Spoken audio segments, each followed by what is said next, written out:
I've married the same woman 9 times, and my wife has divorced me 9 times because of her first love. When we got divorced for the first time, I was so devastated that I threw all her luggage out of the house. When we got divorced for the 4th time, I begged her to leave her luggage behind, fearing that she would never come back. When we got divorced for the 8th time, I had learned to pack her things obediently for fear of making her angry. My breakdown, my pleadings, my docility. In return, she kept her promise every time, and then there was the next divorce, just like the previous ones. Until this time, I packed my own luggage and left alone. But I didn't tell her. In a month, I would leave completely. We'll remarry in a month. Sophia took the divorce agreement with ease and said words to comfort me. When I signed the paper, I felt nothing inside, and I didn't even have the desire to respond to her words. Julian, Sophia frowned, seemingly dissatisfied with my silence, and repeated it, "Oh, okay." I stopped packing my luggage and turned around to look at her with a helpless expression. As a well-known female CEO in the country, Sophia is a woman who keeps her word. Every time we got divorced, she would tell me the time for our next remarriage. She only lied to me once. It was at our wedding. She held me in her arms with tears in her eyes and said, "Marrying you, I never want to be separated from you again." Sure enough, women can also be liars. She seemed a bit surprised by my attitude.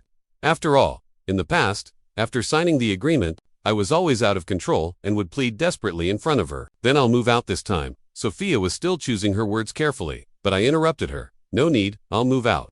My luggage is almost packed." There was a look of astonishment on the woman's face. When we got divorced for the first time, I was so emotionally broken that I threw all her luggage out of the house. When we got divorced for the 4th time, I begged her to leave her luggage behind, fearing that she would never come back. When we got divorced for the 8th time, I had learned to pack her things obediently for fear of making her angry. My breakdown, my pleadings, my disputi. In return, she kept her promise every time.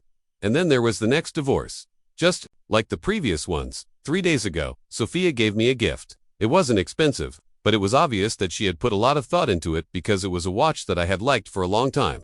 I forced a smile, but my heart was filled with bitterness. In our married life, my wife rarely gave me any sweetness. Her occasional acts of kindness always heralded the upcoming hurt. That night, I couldn't fall asleep. I secretly checked her phone behind her back. The person at the top of her chat list was her first love, Henry. "I'm coming back to the country." This sentence from her first love pronounced the death of my 9th marriage with Sophia. When I opened another chat, it was a conversation between Sophia and him. "Julian is really a nice guy. Don't divorce him this time. Didn't you say you would forget Henry?" Sophia's reply was very concise.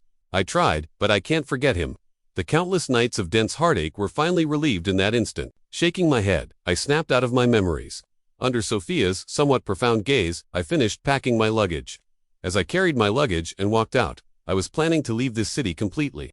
But then came Sophia's rather formal reminder. From behind, "Julian, we'll remarry in a month." I didn't reply. I just waved my hand to indicate that I understood. What a coincidence. The plane ticket for my trip abroad was also bought for a month later. After moving out of the house, I moved into the apartment left to me by my parents. Just like every time we got divorced before, Sophia didn't even reach out to me once. There were only 20 days left before my trip abroad.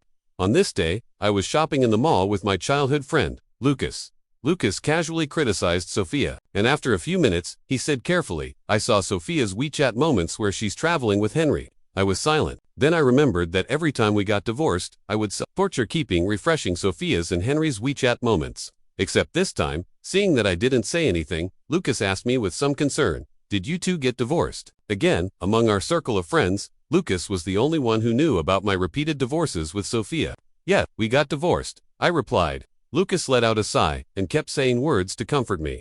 I smiled and was about to tell him the news that I was going abroad, but before I could say it, unexpectedly, I ran into Sophia at the entrance of the jewelry store. "Julian," she instinctively called out to me, and Henry was holding her hand, greeting me politely with a smile. "Julian, are you here to look at watches too?" He was indeed good-looking. No wonder he was Sophia's first love. In the past, every time we had such an encounter, I would stare intently at Henry as if he were my enemy. Sophia gave me a deep look and shielded Henry with half of her body. I stopped my impulsive friend and replied with a smile, "I've had some good news recently, so I'm buying myself some gifts." Lucas added fuel to the fire at the right moment. "Yeah, celebrating the divorce and getting rid of the ...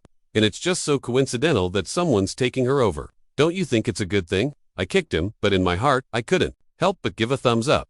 Sophia opened her mouth, seeing me and Lucas chatting and laughing happily. She finally didn't say anything. The salesperson was very clever. Sensing that we were at odds, she called her colleague to serve us separately. Lucas secretly told me that when Sophia was wandering around in the store, she would occasionally be distracted and look in our direction. Could it be that your ex-wife can't bear to part with you? I gave a hum, but I just thought she felt guilty. Sorry, sir. This style is already ... sold out. Lucas pointed at a watch in the picture and wanted to buy it, but in the end, he was disappointed. My heart skipped a beat. That watch looked very familiar. It was exactly the same watch that Sophia gave me 3 days before the divorce. In the past. Every bit of kindness that Sophia occasionally showed me was the most precious thing in my heart. But this time, I took out a necklace from my bag and handed it to him. Here, I'll give you this. Just then, Sophia and Henry passed by us. Maybe it was an illusion, but I seemed to see that Sophia turned her head several times, furrowed her delicate brows, and stared at the watch in Lucas's hand. Lucas still wanted to decline, but I stuffed it into his hand. After all, this was just a gift that someone gave me as compensation, and it wasn't an important gift. The person who gave the gift was already my ex-wife. I thought that the encounter in the mall would be the last time I saw Sophia, but when there were only 10 days left before my departure, I submitted my resignation to my boss. Then, feeling a bit melancholy, I went for a walk in the neighborhood, but I was startled by a figure in the shadow of the trees. Just as I was about to let out a scream, she spoke first. Honey, it's me. Sophia's face emerged, and she grabbed my hand. I pulled my hand away and took several steps back. She looked down at the hand that I had pulled away, and there was a look of discomfort on her face. Why did you come here? You didn't even say anything. I showed my impatience on my face. I was just passing by. There were ripples in Sophia's eyes. I originally wanted to give you a surprise. I was speechless. That made sense. If it were before, Sophia coming to me on her own initiative would have been a surprise that I could only get by praying to God. Under the moonlight, she looked at me with a somewhat puzzled look. I let out a sigh and had an urge to tell her the truth. In the end, I held it back. I really didn't want any more complications. You should be spending time with Henry. Don't let him misunderstand by coming here. I tried to persuade her gently. What's there to misunderstand?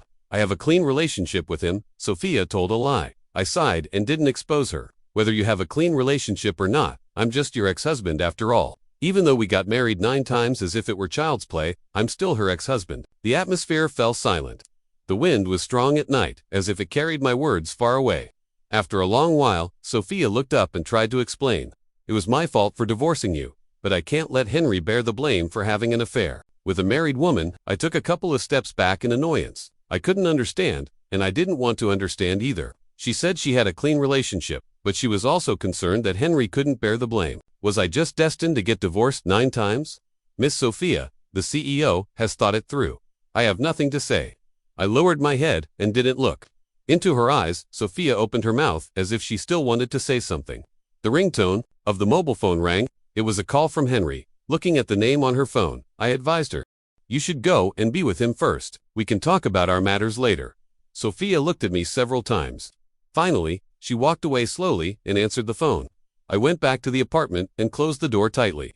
It was as if I wanted to lock up everything that had just happened and everything that had happened before. Time passed quickly. After finishing the work handover, the time for my going abroad was getting closer and closer. Without a job and without Sophia, I blocked my social circle in Yinchin, and my life seemed to be more comfortable. Only Lucas, who knew that I was preparing to go abroad, occasionally gossiped with me about the news within the circle. For example, after our encounter that day, Sophia seemed to have a big fight with Henry, which made many friends in the circle go to meet, or that Henry once angrily scolded Sophia at a banquet, leaving her stunned in the corner for a long time. I listened quietly to all the news, feeling neither sad nor happy.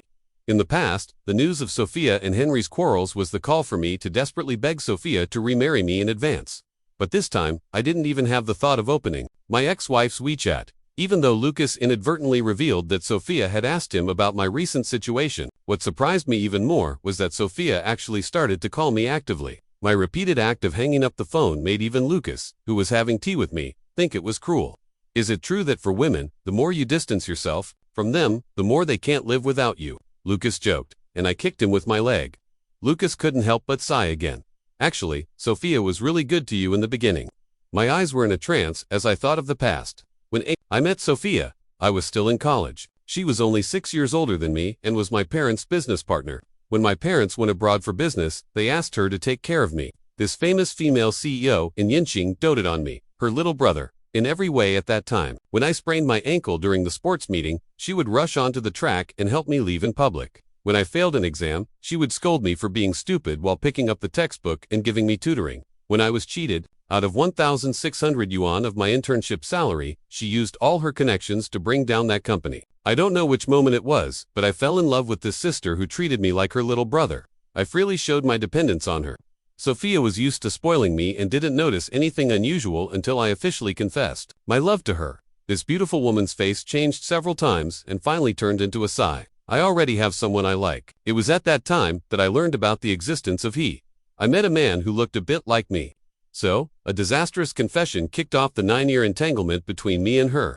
In the middle, Henry returned to the country, and they were in love, quarreled, had disputes, and broke up. One night, when I accompanied the heartbroken Sophia, who was drunk, I foolishly confessed my love to her for the second time. She responded to me with a kiss, gave me her first time, and also bound me and her with marriage. Later, Henry came to union, and Sophia proposed to divorce me for the first time until the cycle of divorce. Marriage, divorce again, and marriage again played out so many times that I became numb. That's when I learned to change from hating Henry to hating Sophia.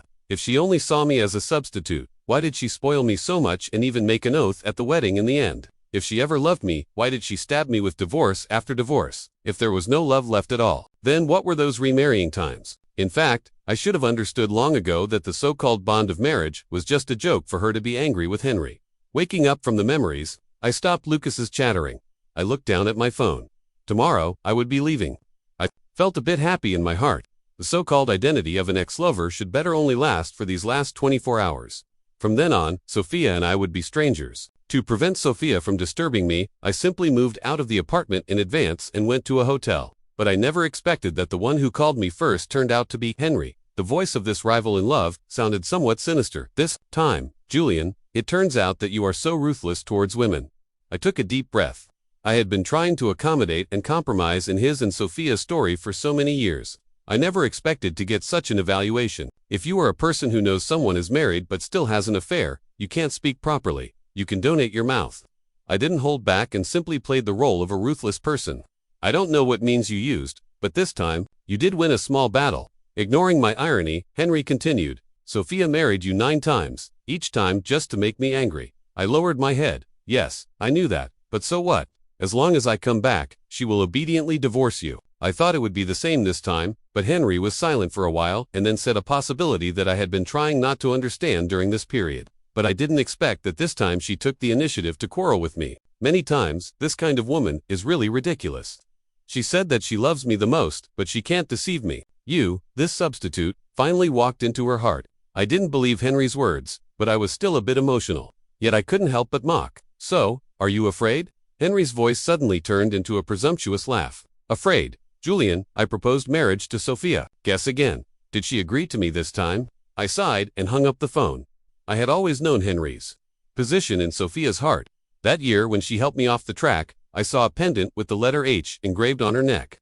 That year, when she tutored me, the textbook she took out had a delicate book cover with the letter H written on it. That year when she brought down that fraudulent company for me, the investment fund she used was called the SH Fund. She was all over my entire youth, but Henry was the shadow of her whole life. That night, even though I knew Sophia wouldn't call, I still stared at my phone. Just like that, I sat on the sofa in the hotel and watched it all night. It should have been the day of our 10th marriage, but I was going to leave. At 7 o'clock in the morning, I took a taxi to the airport. Sophia didn't send a WeChat message. I opened her WeChat ID and chose to delete it. At 8 o'clock in the morning, after passing the security check, Sophia didn't call. I opened her number and added it to the blacklist. At 9 o'clock in the morning, I got on the plane. I was deleting all the photos and information related to Sophia on my phone. The phone rang. It was a call from Lucas. I answered it. On the other end of the phone, it was Sophia's somewhat flustered voice with a hint of crying. Honey, where are you? Lucas's sighing voice came from a distance on the other end of the phone. Julian, it's not that I let her look for you. She came to my house and snatched my phone. Sophia, I'm not saying anything for now, just because you were my former sister-in-law. If you don't leave, it will be breaking into a private house. But Sophia just repeated that sentence. Where are you? I took a deep breath, expelled all the negative emotions in my heart, and asked her, in a calm voice that I had never expected to use, what's wrong? You're finally going to marry Henry, and are so touched that you're crying, right? Hearing this, Sophia's voice became urgent, and the sobbing was intertwined with her panic and bewilderment. No, I didn't promise him to get married. Didn't we agree to remarry today? Her tone gradually turned into a probe that stunned me on the spot. In the past few years with Sophia, she had never been submissive or flattering to me. She was a powerful female CEO and an elder. She was always proud and upright in front of me. Even in those years when she loved me the most, she would only condescendingly reach out a warm hand to me. This was the first time Sophia had spoken to me in a crying and pleading tone. She knew exactly where my weak points were. In fact, she had long known what I wanted and how to give it to me. It was just that she didn't want to. Henry was the only lofty and refined person in her life, and only Henry was worthy of her lowering her head, even if it was just for a moment. But after all, she was a proud person and couldn't keep lowering her head to Henry for a lifetime. That was just the kind of person Sophia was. Whether her act of compromising with me now was because she had truly yielded or just because she realized that I could also lose control and made us subconscious, I didn't want to ask for the answer. I just wondered how I could say goodbye to her. After all, her answer didn't matter to me anymore. Just as I was about to speak, the friendly voice of the flight attendant reminding us to turn off our phones saved me the trouble of organizing my words. "Sir, the plane is about to take off. Please turn off your phone." I twitched the corner of my mouth. "Sophia, did you hear that? I'm leaving. Goodbye." Before Sophia could say anything, I hung up the phone, carried my luggage, and walked towards the boarding gate. After getting off the plane, I got a new phone number. I also changed all my social media accounts and only kept in touch with Lucas every day. My mom would get angry when she saw me lounging on the sofa and giggling at the games on my phone. "You should go out for a walk. What's the point of staying at home all day? Didn't you have enough of staying at home during those years wasted with Sophia?" She pressed her hand against my forehead while scolding me, but she still placed a plate of cut fruits in front of me. I hugged my mom's waist and acted coyly. "It's because Mom loves me here. The reason I can go abroad with peace of mind is precisely because you're here, Mom." My mom had gone abroad due to her second marriage a few years ago. Before leaving, what she worried about the most was me. She knew that my marriage with Sophia was unstable. We kept getting divorced and remarried, and it seemed like there was no end to it. Many times, my mom had advised me to give up, saying that I shouldn't be so obsessed with one person, that it wasn't worth it. Just like my dad, he had loved her so much when he was young, but in the end, they still ended up divorced. In just a few decades of life, having a passionate love affair once was already considered a fulfilling life. It was unrealistic and unnecessary to insist on having a long-lasting relationship with one person. What's more, this woman didn't want to have a long-lasting relationship with me either. At that time, I didn't understand what my mom meant. I always thought Sophia was different. She seemed to fill the void of my father in my life and gave me all the care that I had lost. But later, I realized that that care was just a means for Sophia to mold me into Henry, whom she would love and who would listen to her. I was lost in the illusion that I loved her and she loved me, and I even forgot that I was just Julian. And now, having separated from Sophia, I finally understood what my mom meant. Thinking of this, I smiled and said to my mom, "Can I be a mama's boy for the rest of my life?" My mom rolled her eyes in disgust but still rubbed my head. However, before I could enjoy the leisurely days for a few days, Lucas called and started by exclaiming, "I can't stand it anymore. Can Sophia and Henry, these two crazy people, just leave me alone?" I was confused and asked him what was going on. Lucas told me that since I went abroad, Sophia had been acting like she was crazy. She lived alone in the place where we used to live, not eating and not going out. After observing her for a few days, the neighbors saw Sophia faint on the balcony and panicked, calling 120 after the 120 emergency treatment. They tried to contact her family members but found that the only phone number in her phone was the one I had already discarded. Since they couldn't get through to me, 120 contacted the police. And they found Lucas. Lucas was the only contact Sophia had in High besides me. So he couldn't escape being summoned and had to go to the hospital to clean up the mess. Lucas didn't tell me all these things because he didn't want me to worry about Sophia's matters anymore. He said, "She brought it upon herself. She drove you away, and now she's pretending to be affectionate. What's the use of that?" Lucas was always straightforward when scolding Sophia. Since he originally didn't plan to tell me these things, but suddenly did, something else must have happened. It's not a big deal. After venting, Lucas clearly didn't want to talk about it anymore. "You're finally having so much fun abroad. Don't let these two crazy people ruin your good mood." Since it could drive Lucas to this extent, it surely wasn't a small matter. I knew Lucas was trying to take care of my feelings, but I also didn't want my best friend to suffer because of my failed relationship. "Lucas, what exactly happened?" Lucas stammered for a long time on the other end of the line, and finally just blurted out the truth. "It's nothing much. Henry just came to me like a madman, demanding that I hand you over. He keeps banging on my door early in the morning every day, disturbing the neighbors. Now I have to stay in a hotel. Lucas clearly had a home, but because of me, he couldn't go back. Feeling guilty, I said to Lucas, "Come to Zurich. Didn't you want to resign for a long time?" Lucas entrusted his house to a real estate agency for rent that very day, including handling matters like Henry disturbing the neighbors. Then he quickly applied for a visa and bought a plane ticket. A week later, we met at the airport in Zurich. When my mom saw Lucas, the smile on her face widened. "Since you're here, take him out to have fun more often. He's been staying at home all day and is almost growing mushrooms." Lucas was playful by nature and naturally agreed immediately, but I still underestimated his speed. In less than 3 days, he was more familiar with the place than I was. Even though I had already been there for half a month, I didn't know where he met so many Chinese people. Every day, he took me to all kinds of social gatherings in different ways. Before I could even remember all their faces, he was already calling those people brothers and sisters. "There are some nice girls. I'll introduce them to Julian so that he can get out of the shadow of his relationship sooner." Lucas actively introduced me to them, showing so much concern for me. Someone then responded, "Then it has to be our Daphne. The two of them can comfort each other. Right, Daphne?" Following their words, a woman walked out from behind the bar counter. Even in such a glamorous and decadent setting, her casual attire was quite eye-catching. "Stop making fun of me. I'm not going through a breakup." But the Daphne they were talking about walked towards me. Did this young man really get hurt in a relationship? When she said that, the crowd started to tease us, especially Lucas. Suddenly, someone said, "Hey, I think this young man looks a bit like Henry." "Daphne, don't. You think so?" My heart tightened and my face immediately turned cold. Lucas even stood up, directly holding a wine bottle and ready to scold that person. But what really changed the atmosphere on the scene was the Daphne they were talking about. Daphne was indeed good-looking, and her strong-willed temperament was very prominent. She gave a cold glance at the person who had spoken. "This is the 10th time I've explained this. I have nothing to do with Henry at all. Comparing this young man with Henry is really an insult." Daphne winked at me. "To apologize to you, would you like to have a meal with me?" I looked into the woman's eyes, thought for a moment, and then agreed. She told me that she and Henry went to the same school. "If I'm not wrong, you're Sophia's ex-husband." Daphne carefully considered how to address me and then explained this misunderstanding to me. "Every time Henry and Sophia had a fight and he went abroad, he used me as a shield. Anyway, I'm abroad, and it's hard to defend myself. Even if I explain, they won't believe me. They all think that I'm Henry's backup, but I really don't like him." She showed me the chat records between her and Henry, starting from a few years ago. They were all clear rejections from Daphne, and Henry, on the other hand, used all kinds of pleading tones to ask her to act with him. When Daphne refused, Henry took advantage of the fact that she wasn't in the country and went around deceiving people. Anyway, as long as Sophia believed it, that was enough. So Sophia would always call and harass her. When those friends heard about it, they all thought that she was deeply hurt by Henry's love. The conversations from a few years ago didn't seem to be fake, and there were even email records from before I met Sophia.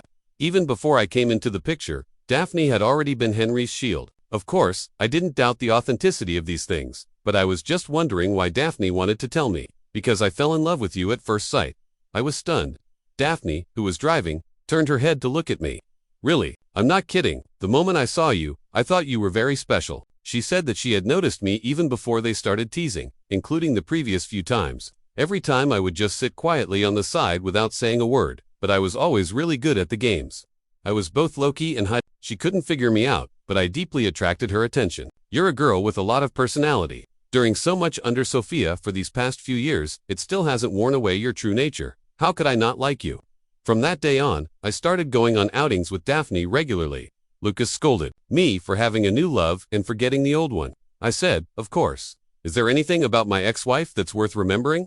More than a month after getting to know Daphne, I could hardly remember what Sophia looked like, not to mention caring about whether she was doing well back in the country. Whether she's doing well or not, it would be best if she were dead. After hearing this, Lucas directly grabbed my neck. "Who asked you about Sophia?" This old love clearly meant himself. I laughed in mock disgust and kicked him away from me. "I'll do on you later." We made an appointment to feed the pigeons today. Lucas lay on the sofa. The world is so cold-hearted, but even though he said that, he waved and smiled at me as he said goodbye. He was the person who most hoped for my happiness. Seeing that, I had a new life. He could also go back to the country with peace of mind and live his own life. Daphne gave him a job offer and also arranged an employee dormitory so that Lucas could avoid being harassed by Henry even after he went back. Lucas widened his eyes. "I didn't expect you to be a rich second generation. Rich first generation. Thank you. This is my own company. Daphne, someone who had been living abroad for a long time, actually had her own company in the country, and she could also avoid Sophia's influence. I was really surprised at that time, but Daphne diverted my attention, so I never brought up this matter again. Daphne and I stayed in Zurich for over a year before I finally confirmed that she was the one I wanted. On the day I proposed, we stood under the mistletoe at Christmas. To me, you are just you, unique. I took the initiative and gave her a kiss.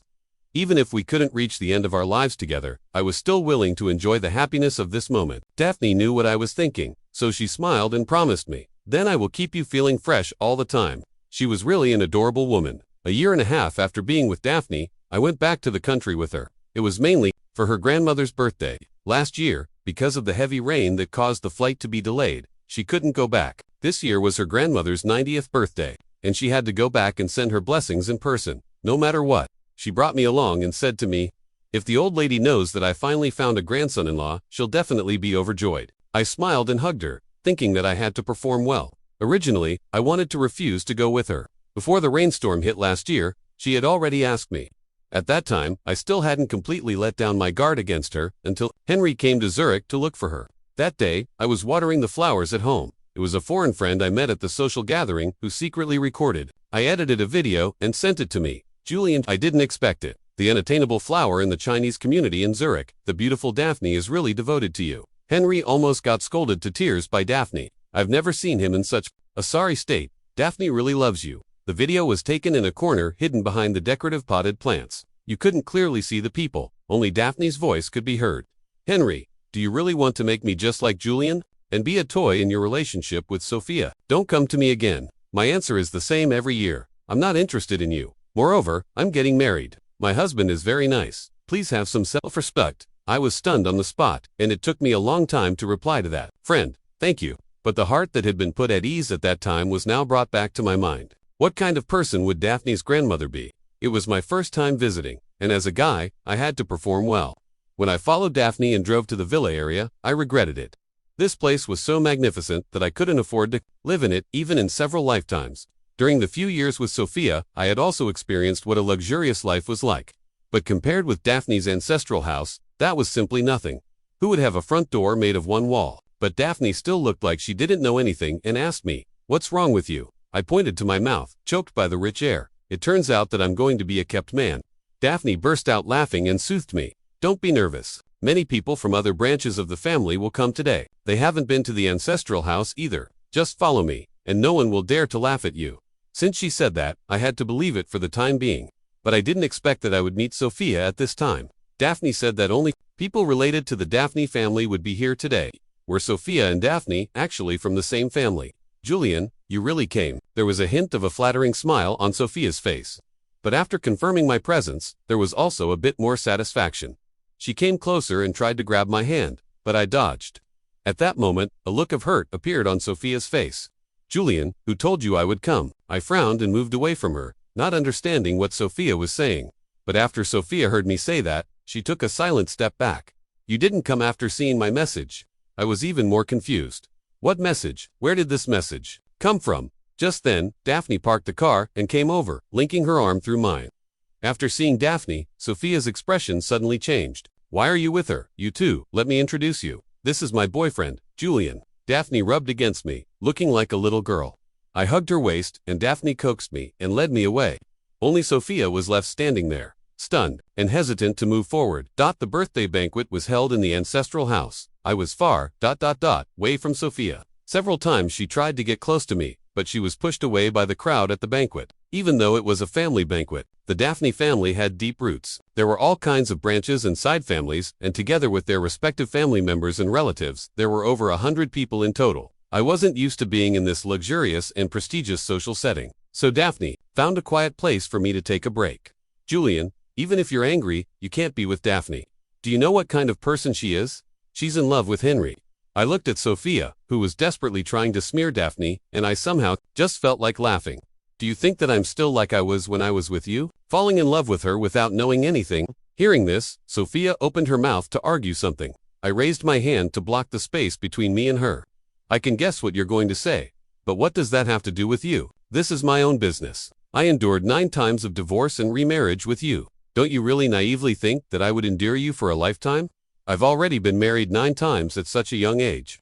You have to let me have some new experiences, right? Sophia's expression became more and more interesting with every word I said.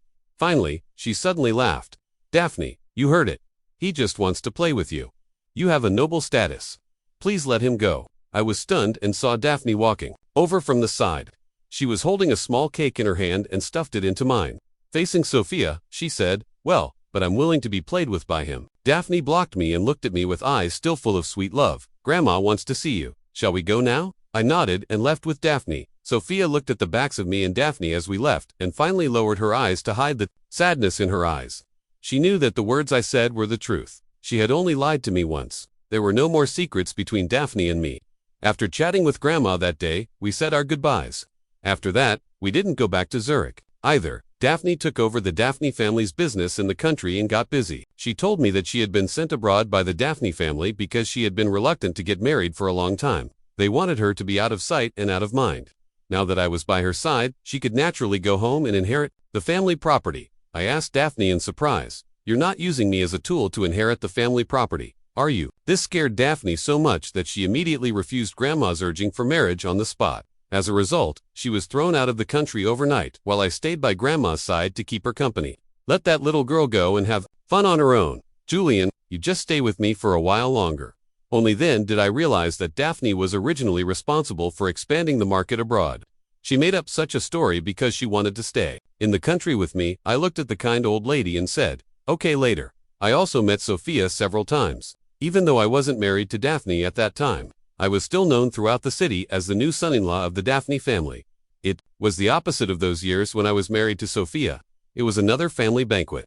I stood on the terrace and looked at Sophia in the banquet hall. She was standing alone against the wall. The glory of the past was gone, and only loneliness remained. Daphne came over, looked at me, and smiled. Don't stand here. It's cold at night. What if you catch a cold? I tugged at my clothes, walked back into the room, and replied punctually, okay, you're really my good sister. You really care about your husband. The first snow of early winter began to fall outside the window and landed on Sophia's shoulders as she walked out of the banquet hall.